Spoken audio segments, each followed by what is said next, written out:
रीमा चिड़िया अपने पति टुन्नू चिड़े के साथ अपने एक छोटे से घोंसले में रहती थी। तभी कुछ दिनों बाद जंगल में बरसात का मौसम आता है और अचानक से रात को तेज बारिश शुरू हो जाती है। उस रात बारिश की वजह से रीमा और टुन्नू चिड़े का आधा घोंसला टूट जाता है। अपने घोंसले को इस तरह टूटते हुए देखकर रीमा और टुन्नू चिड़ा काफी परेशान हो जाते हैं। ये देखिए टुन्नू जी, हमारा घोंसला टूट गया। हाँ रीमा, वो तो मैं देख ही रहा हूँ। चलो अब अपना दूसरा घोंसला बनाने की तैयारी करते हैं। फिर बारिश रुकती है तो उनका घोंसला पूरी तरह से बर्बाद हो जाता है। फिर वे दोनों पति पत्नी तिनके इकट्ठे करने चले जाते हैं और बड़ी मुश्किलों से तिनके इकट्ठे करने के बाद वे दोनों अपना घोंसला तैयार करते हैं, क्योंकि रीमा चिड़िया जल्दी अंडे देने वाली थी। घोंसला तैयार होने के कुछ ही दिनों बाद चिड़िया 2 अंडे दे देती है। फिर अंडे देने के कुछ ही दिन बाद जंगल में फिर से तेज बारिश और आंधी तूफान शुरू हो जाता है। जंगल के सभी पक्षी अपने अपने घोंसले छोड़कर अपने अपने परिवारों के साथ जंगल की एक गुफा में चले जाते हैं। रीमा, चलो हमें भी उसी गुफा में जाकर छिपना चाहिए, क्योंकि इस बारिश की वजह से हमारी जान भी जा सकती है। नहीं टुन्नू जी, आप चले जाओ, लेकिन मैं अपने अंडों को छोड़कर कहीं नहीं जाऊंगी। रीमा देखो, तुम जिद मत करो। चलो हम भी सभी पक्षियों की तरह उसी गुफा में जाकर छिप जाते हैं, वरना हमें मरने से कोई नहीं बचा पाएगा। नहीं टुन्नू जी, आप ऐसा मत बोलो। आप जाओ और मेरी चिंता मत करो। आप जाकर उस गुफा में छिप जाओ। मैं यहाँ से कहीं नहीं जाऊंगी। अगर मैं जाऊंगी भी तो अपने अंडों को साथ लेकर जाऊंगी। रीमा, तुम मेरी बात क्यों नहीं समझ रही हो? अगर हम अपने अंडों को साथ लेकर जाएंगे तो हम मर भी सकते हैं, क्योंकि वो गुफा काफी दूर है। हम इन अंडों का ध्यान रखते लेकर जाएंगे तो हमें मुश्किल हो सकता है। चलो जल्दी चलो, देखो तूफान और भी ज्यादा बढ़ता ही जा रहा है। टुन्नू चिड़ा रीमा को समझाने की बहुत कोशिश करता है, लेकिन रीमा नहीं समझती। तभी तेज हवा की वजह से एक लकड़ी उड़कर आती है और वो रीमा के सिर में लग जाती है, जिससे वो बेहोश हो जाती है। रीमा को बेहोश देखकर टुन्नू काफी ज्यादा परेशान हो जाता है। तब वो किसी तरह रीमा को उस गुफा में लेकर छिप जाता है। सारे पक्षी सारी रात उस गुफा में बिताते हैं और तूफान और बारिश थमने का इंतजार करते हैं। सुबह हो जाती है और बारिश रुक जाती है। तब सभी पक्षी उस गुफा से निकलकर बाहर आते हैं और अपने अपने घोंसले को टूटा हुआ देखकर रोने लग जाते हैं। रीमा और टुन्नू भी अपने टूटे हुए घर के पास आते हैं और अपने अंडों को बिखरा हुआ देखकर बहुत दुखी होते हैं। एक अंडा तो पूरी तरह टूट चुका था, दूसरे अंडे में दरारें आए थे। ये क्या हो गया? हमारे दोनों अंडे टूट गए। मैंने आपसे कहा था ना कि मैं अपने अंडों को छोड़कर कहीं नहीं जाऊंगी और अपने अंडों के पास ही रहूंगी, लेकिन फिर भी आप मुझे वहां ले गए। देखो हमारे दोनों अंडे टूट गए। ये देखो रीमा, सारा जंगल तहस नहस हो गया है। बस फाख्ता माजी का पत्तों का घोंसला बचा है। बाकी देखो सब पक्षियों के घोंसले टूट गए हैं। रीमा, शायद ये हमारा अंडा बच सकता है। इसमें से बच्चा बाहर निकल सकता है। हम दोनों इसका अच्छे से ध्यान रखेंगे। हाँ टुन्नू जी, मैं अब अपने इस टूटे हुए अंडे का बहुत अच्छे से ध्यान रखूंगी। देखना, इसमें से हमारा बच्चा जरूर बाहर निकलेगा। तभी बूढ़ी फाख्ता अपने घर से भोजन लाती है और सभी पक्षियों को थोड़ा थोड़ा देती है, क्योंकि उसे पता था कि सभी पक्षियों ने कल से कुछ नहीं खाया था। उसे मदद करते हुए देखकर रीमा कहती है, सुनो टुन्नू जी, फाता माजी के घोंसले को इतने तूफान में भी कुछ क्यों नहीं हुआ? क्योंकि रीमा, फाख्ता माजी का घोंसला पत्तों का है और पत्तों का घोंसला बहुत मजबूत होता है। इसलिए तेज तूफान में भी फाख्ता माजी के घोंसला को कुछ नहीं हुआ। तो फिर अब हम भी अपने लिए पत्तों का ही घोंसला बनाएंगे और उसमें ही रहेंगे। लेकिन रीमा, पत्तों का घोंसला बनाने में तो बहुत मेहनत लगती है और उसमें बहुत दिन भी लग जाते हैं। तो हम इतने दिनों तक कहाँ रहेंगे? देखो, मैं पहले ही अपने एक अंडा खो चुकी हूँ, इसलिए मैं दोबारा अपने अंडों को खोना नहीं चाहती। अब मैं घर बनाऊंगी तो पत्तों का ही बनाऊंगी, वरना कोई भी घर नहीं बनाऊंगी। देखो रीमा, मेरी बात सुनो। शायद तुम्हें नहीं पता कि पत्तों का घोंसला बनाने में बहुत मेहनत लगती है। इतनी मेहनत तो हम नहीं कर पाएंगे। अगर आज हम थोड़ी ज्यादा मेहनत कर लेंगे और पत्तों का घर बना लेंगे तो हमारे बच्चे भी उस घर में आराम से रह सकेंगे और किसी की भी मौत आंधी या तूफान में नहीं होगी। इसलिए थोड़ी ज्यादा मेहनत करने से मत घबराओ। रीमा, अब मैं तुम्हें कैसे समझाऊं? देखो टुन्नू जी, आप इतने परेशान मत हो, मैं हूं ना, आप मुझ पर विश्वास रखो, हम दोनों मिलकर ये घर जरूर बना लेंगे। रीमा चिड़िया के बार बार कहने पर टुन्नू मान जाता है और फिर वे दोनों पत्ते और लकड़ियाँ ढूंढने में लग जाते हैं। खूब मेहनत के बाद वे दोनों पत्ते और लकड़ियाँ लेकर आते हैं और उससे घोंसला बनाना शुरू करते हैं। कालू कौवा कई दिनों से उन दोनों को पत्ते जमा करते हुए देख रहा था। क्या बेकार की मेहनत कर रहे हो तुम दोनों? फाख्ता माजी का घोंसला बहुत मजबूत है। तुम सोच रहे हो कि तुम भी वैसे ही घोंसला बना लोगे? सब बेकार हो जाएगा। टुन्नू जी, आप कालू की बातों पर ध्यान मत दो, अपने काम में लगे रहो। आप देखना, एक दिन हमारी मेहनत जरूर सफल होगी और हम अपनी मेहनत से घर बना लेंगे। फिर 10 दिन की कठिन परिश्रम के बाद वे दोनों का पत्ते का घोंसला बनकर तैयार हो जाता है, जो कि दिखने में काफ़ी मजबूत और सुंदर होता है। ये सब देखकर दूर बैठा कालू कौवा अपनी कही हुई बात पर बहुत शर्मिंदा होता है। देखो कालू, तुमने कहा था ना कि हमारी मेहनत बेकार जाएगी, लेकिन देखो, हमने अपने लिए पत्तों का घोंसला बना लिया जो बहुत ज्यादा मजबूत है। मुझे माफ कर दो, मैंने तुम्हारा मजाक उड़ाया। मैं अपनी कही हुई बात पर बहुत शर्मिंदा हूँ। फिर वो अपने बच्चे का अंडे में से बाहर आने का इंतजार कर रही थी। काफ़ी दिनों के बाद उस अंडे में से कमज़ोर बेटी पक्षी बाहर निकलती है, जिसे देखकर रीमा और टुन्नू बहुत ज़्यादा खुश हो जाते हैं। फिर रीमा अपने कमज़ोर बेटे को बहुत ही नाजुक से पालती है। इस तरह वो सब मजबूत पत्तों के घोंसले में खुशी खुशी से रहने लगते हैं। आज हम दोनों को खेत पर जल्दी जल्दी जाना पड़ेगा।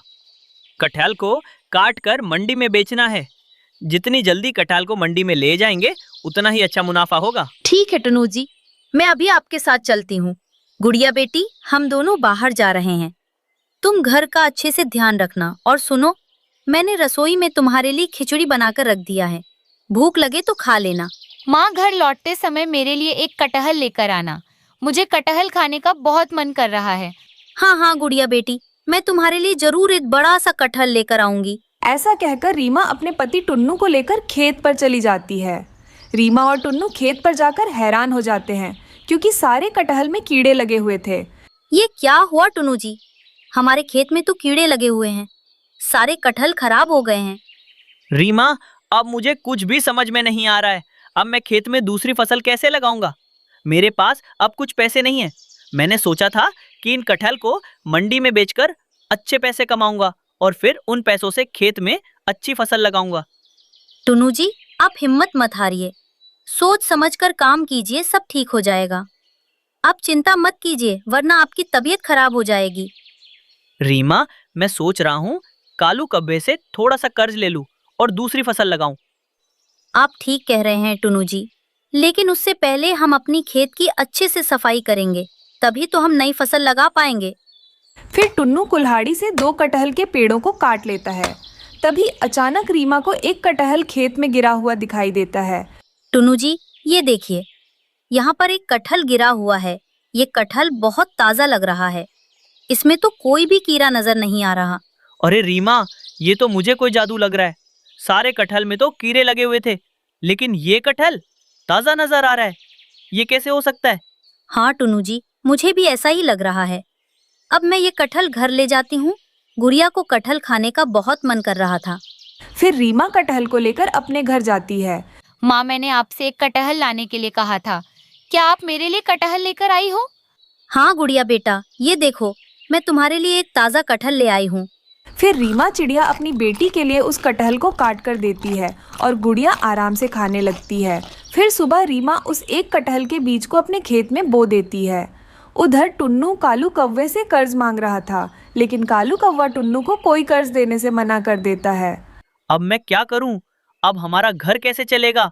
कालू ने तो कर्ज देने से साफ साफ मना कर दिया। मैं कहां से नए बीज खरीद कर लाऊंगा और नई फसल कैसे उगाऊंगा? कोई बात नहीं टुन्नू जी, कल खेत में हमें जो कटहल दिखाई दिया था, मैंने उस कटहल के बीज निकालकर अपने खेत में बो दिया है। अगले दिन रीमा और टुन्नू अपने खेत में पहुंचते हैं तो वहां एक पेड़ के ऊपर बड़े बड़े कटहल लगे हुए थे। ये देखकर दोनों पति पत्नी हैरान हो जाते हैं। तभी अचानक से वो पेड़ बोलने लगती है।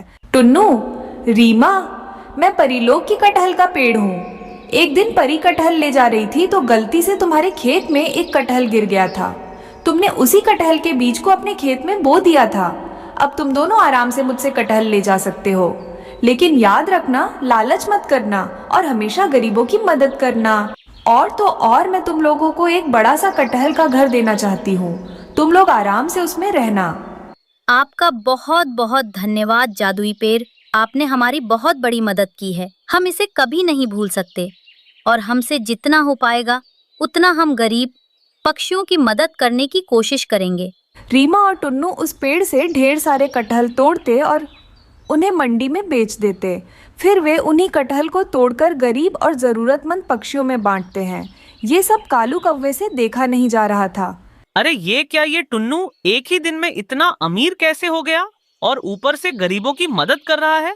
मैंने तो इसके पेड़ों पर कीड़े छोड़े थे, इसके पेड़ खराब हो गए थे, लेकिन अब इसके खेत पर कटहल के पेड़ कहाँ से आ गए?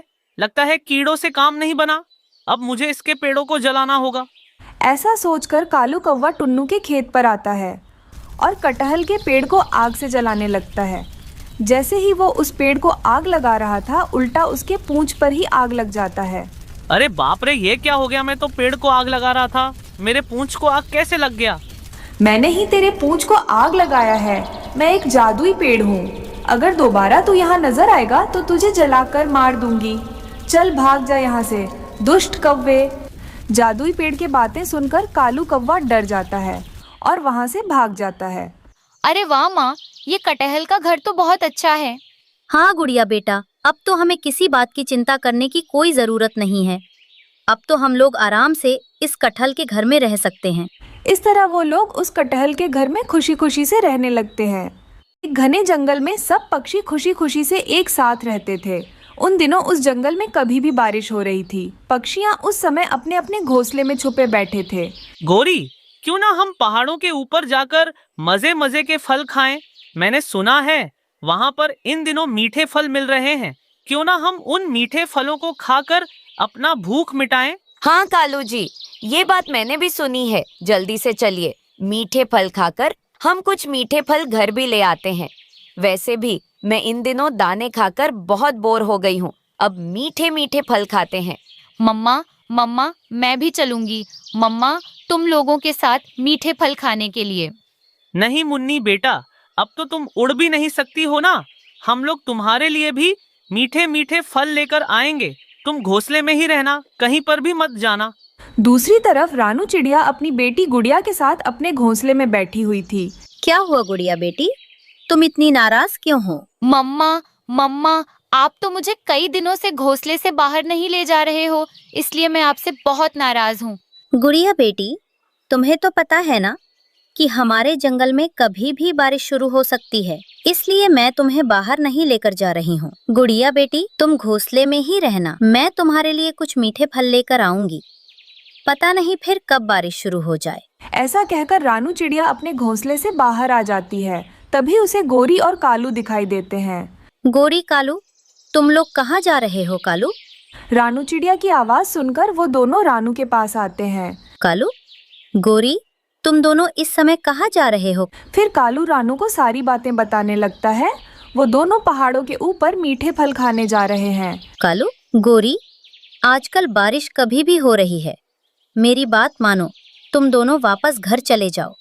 इसमें तुम दोनों की ही भलाई है। रानू, तुम तो खुद कुछ करती नहीं हो, हमें क्यों टोक रही हो? हम दोनों मीठे फल खाने के लिए पहाड़ों के ऊपर जरूर जाएंगे, क्योंकि हमको बरसात से बिल्कुल डर नहीं लगता। हम लोग तुम्हारी तरह एक ही घोंसले में नहीं रह सकते रानू। हम लोग तो आजाद पक्षी हैं। तुम घोंसले में ही रहे ना, हम लोग तो पहाड़ चढ़कर मीठे मीठे फल खाएंगे। जल्दी चलिए कालू जी यहाँ से। फिर वो दोनों रानू की बातें अनसुना करके पहाड़ी वाले जंगल चले जाते हैं। ऐसे ही कुछ समय बाद धुआंधार बारिश शुरू हो जाती है। रानू चिड़िया के पास कबूतर आता है। रानू चिड़िया के घोंसले के बाहर रानू चिड़िया को पुकारने लगता है। तभी रानू चिड़िया बाहर आती है और कबूतर और उसको हफ्ते हफ्ते कुछ बताने लगता है। रानू वो, कालू और गोरी, रानू वो तूफानी बारिश। अरे कबूतर भैया, आप कहना क्या चाहते हो? साफ साफ कहो, मुझे तुम्हारी एक भी बात समझे नहीं आ रही। तभी वहाँ पर मिठो तोता आता है और रानू से कहता है, रानू, पहाड़ों के ऊपर जोरदार बारिश हो रही है। कालू और गोरी शायद वहाँ फंस गए हैं। मैंने उन दोनों को बहुत समझाने की कोशिश की, लेकिन वो दोनों मेरी बात ना मानकर पहाड़ों के ऊपर फल खाने के लिए चले गए। शायद मूसलाधार बारिश की वजह से उन दोनों को कुछ भी हो सकता है। हम तीनों को जाकर उन दोनों की जान जरूर बचानी होगी। रानू चिड़िया की बात मानकर वो दोनों भी रानू के साथ पहाड़ों के ऊपर आते हैं। वहाँ पर जाते ही वो तीनों को बारिश का सामना करना पड़ता है। वो तीनों कालू और गौरी को खूब ढूंढ रहे थे। तभी कुछ पौधों में से कालू कौवे की चिल्लाने की आवाज़ सुनाई देती है। बचाओ, हमें कोई बचाओ, हमारी कोई मदद करो, हम दोनों यहाँ पर फंस गए हैं, कृपा करके हम दोनों को यहाँ से बचाओ। वो तीनों वहाँ जल्दी से पहुँच जाते हैं। वो तीनों देखते हैं कि कालू और गौरी कुछ पौधों के नीचे फंसे हुए हैं। कबूतर मिट्ठू भैया, जल्दी से उस पेड़ को निकालो वरना कालू और गौरी मर जाएंगे। फिर कबूतर और मिट्ठू जल्दी जल्दी से पौधे और पेड़ की शाखाएं उन पर से हटा देते हैं। कालू और गौरी तेज बारिश की वजह से बेहोश पड़े हुए थे। कबूतर मिट्ठू, ये दोनों बेहोश हो गए हैं। लगता है इन दोनों को अब हमारे जंगल ले जाना होगा, तभी ये ठीक हो सकते हैं। फिर वो तीनों कालू और गौरी को एक बड़े से टोकरी में रखकर अपने जंगल वापस ले आते हैं। फिर वो सब उन दोनों का होश में आने का इंतजार करते हैं। दोस्तों, ये मैं कहाँ हूँ गौरी? और मैं तो पहाड़ों के ऊपर मीठे फल खाने के लिए गए थे। फिर वहाँ पर तेज बारिश शुरू हो गई। बारिश से बचने के लिए हम दोनों पेड़ के नीचे बैठ गए थे। फिर तेज हवा का झोंका आया। फिर हम दोनों के ऊपर पेड़ की शाखाएं टूट कर गिर गई। फिर हम दोनों उधर ही बेहोश हो गए थे। फिर रानू चिड़िया उन दोनों को सारी बातें बताने लगती हैं कि कैसे उन तीनों ने उन दोनों की जान बचाई। कालू गौरी, कभी तो हमारी बात मान लिया करो। हम तुम दोनों को सही सलाह देते हैं। हम तुम्हारे दोस्त हैं, ना कि दुश्मन। उस तेज बारिश की वजह से तुम दोनों को अगर कुछ होता तो क्या होता था? जरा सोचो, तुम्हारी जान भी जा सकती थी। रानू, हमें माफ कर दो। हम दोनों ने तुम्हारी बात ना मानकर वहाँ चले गए और हम दोनों को सजा भी मिल गई। हाँ रानू, तुमने हमारे लिए अच्छा ही सोचा था, लेकिन हमने तुम्हारी बात नहीं मानी। हम दोनों को माफ कर दो। इस तरह उस दिन कालू और गौरी की जान कबूतर, रानू और मिट्ठू की वजह से बच गई। जंगल में धुआंधार बारिश हो रही थी, जिसके कारण जंगल में खाना मिलना बहुत मुश्किल हो गया था। उसी जंगल में एक घने पेड़ पर एक छोटा सा घर था, जहाँ रानू चिड़िया अपने पति टुन्नू चिड़ा और उनकी प्यारी बेटी गुड़िया चिड़िया के साथ रहती थी। वो घर बांस की पतली टहनियाँ, घास और सूखे पत्तों से बना था। उनका घर उतना भी मजबूत नहीं था। चिड़िया बहुत मेहनती और समझदार थी। टुन्नू चिड़ा सुबह सुबह जंगल में दाना ढूंढने जाता था और रानू चिड़िया घर संभालती। उनकी बेटी गुड़िया बहुत चंचल थी। वो पूरे दिन जंगल में अपने दोस्तों के साथ खूब खेलती थी, लेकिन उनका जीवन आसान नहीं था। वे बहुत गरीब थे। कई बार खाना कम पड़ जाता तो टुन्नू और रानू अपनी भूख मारकर गुड़िया को खाना खिलाते थे। उस जंगल में दो दुष्ट कौवे रहते थे। वे बड़े, काले और चालाक थे। उनकी लंबी नुकीली चोंच और बुरी आंखें हमेशा किसी कमज़ोर पक्षी को ढूंढती रहती थीं, जिससे वे कुछ छीन सके। उन्होंने जंगल के छोटे पक्षियों को डराना शुरू कर दिया। वे हर दिन किसी न किसी का दाना छीनते या किसी का बनाया हुआ घर। कालू जी, इस बारिश के वजह से हमारा घर तो टूट गया है। अब हम लोग क्या करेंगे? और तो मुझे अब भूख भी लग रही है। तुम चिंता मत करो गौरी, पहले हम लोग खाने का इंतजाम करते हैं, फिर पेट भरने के बाद किसी कमजोर पक्षी से घर छीन लेंगे। ऐसा कहकर वो दोनों जंगल में घूम रहे थे। उन्हें रास्ते में कबूतर दिखाई देता है। कालू जी, इस कबूतर के पास तो सेब है। सेब खाकर तो बहुत दिन हो गए हैं। हाँ गौरी, तुम सही कह रही हो। मुझे तो सेब देखकर मुंह में से पानी आ रहा है। अरे गंदी चोंच वाले कबूतर, वो सेब मुझे दे देना, वरना मार मार के मोर बना दूंगी। ना बाबा ना, बड़ी मुश्किल से इस बारिश में मुझे सेब मिला है, मैं तो बिल्कुल नहीं दूंगा। अरे कबूतर, अगर तूने सेब नहीं दिया तो शाम को तेरा घर आकर तेरा घर तोड़ दूंगा। अच्छे से कह रहा हूँ, यहाँ पर सेब रखकर यहाँ से चला जाना, वरना तुझे नहीं छोड़ूंगा। कालू कौवा की बातें सुनकर कबूतर बहुत डर जाता है और वो सेब वहीं पर छोड़कर वहाँ से चला जाता है। और फिर कालू और गौरी मजे मजे से वो सेब खाने लगते हैं। खाकर वो दोनों उड़ने लगते हैं। उन्हें रास्ते में लाडो दिख जाती है। वो दोनों लाडो के पास जाकर उससे उसका घर छीन लेते हैं। उसका घर भी बहुत कमज़ोर था, जगह जगह से टूटा हुआ था, और वो उसके घर में आराम से रहने लगते हैं। दूसरी तरफ रानू के घर में खाना खत्म हो चुका था। पापा पापा मुझे बहुत भूख लग रहा है पापा। तुम चिंता मत करो गुड़िया बेटा, मैं अभी जंगल जाकर तुम्हारे लिए कुछ फल लेकर आता हूँ। वो लोग ऐसे बातें कर रहे होते हैं, तभी जोरों की हवा आती है, जिसके कारण उनका घर जोर जोर से हिलने लगता है। टुन्नू जी, हमें इस घर का कुछ ना कुछ करना पड़ेगा, वरना ये घर कभी भी टूट सकता है। तुम चिंता मत करो रानू, पहले मैं गुड़िया के लिए कुछ फल लेकर आता हूँ, फिर घर का सोचेंगे। ऐसा कहकर खाना ढूंढने के लिए टुन्नू जंगल चला जाता है। वापस आते समय रास्ते में कालू और गोरी टुन्नू को रोक लेते हैं। अरे वाह टुन्नू, इस बारिश में तुझे जामुन कहाँ से मिले? ये जामुन तो मुझे दूसरे जंगल में मिले, मैं तो ये जामुन तुम्हें बिल्कुल नहीं दूंगा। कैसे नहीं देगा तू ये जामुन? ये जामुन तो हमें पता है कि कैसे छीनना है। टुन्नू कुछ कह पाता, इससे पहले ही दोनों ने झपट कर उसके 2 फल छीन लिए और उसकी पिटाई करके वहां से चले गए। बेचारा टुन्नू घायल होकर नीचे गिर पड़ा। अब मुझे कैसे न कैसे करके गुड़िया के लिए खाना ले जाना होगा, गुड़िया तो भूखी होगी। एक काम करता हूँ, मैं मिट्ठू तोता से कुछ अनाज उधार ले लेता हूँ। ऐसा कहकर टुन्नू मिट्ठू के पास जाकर कुछ अनाज मांगकर अपने घर ले आता है। टुन्नू जी, आपके सर पर ये चोट कैसे लगी? रानू में कुछ फल लेकर आ रहा था ना, तो कालू और गोरी से लड़ाई हो गई थी, उसी वक्त पर मुझे ये चोट लगी। पापा अभी अभी मुझे एक उपाय आया है, क्यों ना हम लोग एक नारियल से नारियल का घर बना ले। इस बारिश के मौसम में हम लोग सुरक्षित रह सकते हैं। हाँ गुड़िया बेटी, तुम्हारा उपाय तो बहुत अच्छा है। इस बारिश के मौसम में नारियल का घर तो बाहर से मजबूत रहेगा और अंदर से गर्म। रानू, तुम जंगल जाकर एक बड़ा सा नारियल लेकर आना और मैं दूसरे जंगल जाकर ढेर सारे फल लेकर आता हूँ। टुन्नू दूसरे जंगल जाकर ढेर सारे फल लेकर आता है। दूसरी तरफ रानू चिड़िया एक बड़ा सा नारियल लेकर आती है। फिर चिड़िया अपनी छोटी सी चोंच से नारियल को खोखला करने लगती है। थोड़े समय बाद चिड़िया उस नारियल से अपने लिए एक मजबूत घर बना लेती है। अरे वाह माँ, ये घर तो बहुत अच्छा है। हाँ गुड़िया बेटी, अब तो हमें किसी बात की भी चिंता करने की कोई ज़रूरत नहीं है। हमारे पास ढेर सारा खाना है और एक मजबूत सा घर है। वो लोग उस घर में आराम से रहने लगते हैं। दूसरी तरफ कालू और गोरी को पता चल जाता है कि रानू चिड़िया ने एक बड़ा और मजबूत घर बनाया है। अरे कालू जी, मैंने सुना है कि रानू चिड़िया ने एक बड़ा सा घर बनाया है। गोरी, चलो हम जाकर रानू चिड़िया से उसका घर छीन लेते हैं और इस बारिश के मौसम में हम लोग आराम से रह पाएंगे। हाँ कालू जी, चलो ऐसा ही करते हैं। इस बारिश के मौसम में हम लोग उस घर में आराम से रह पाएंगे। ऐसा कहकर वो दोनों सीधा रानू चिड़िया के पास आते हैं। चिड़िया, गरीब चिड़िया, जल्दी से इस घर से बाहर निकल, ये घर अब से हमारा है। तुझे तो पता है ना, अगर तू बाहर नहीं निकलेगी तो हम लोग क्या कर सकते हैं। गोरी, तुम्हें जो करना है वो कर लो, हम लोग तो ये घर छोड़कर बाहर नहीं आएंगे। फिर वो दोनों चिड़िया का नारियल का घर अपने नुकीले चोंच से तोड़ने लगते हैं। काफी देर कोशिश करने के बाद कालू कौवे का चोंच टूट जाता है। इस तरह उन दोनों को उन लोगों की गलती की सजा मिल जाती है।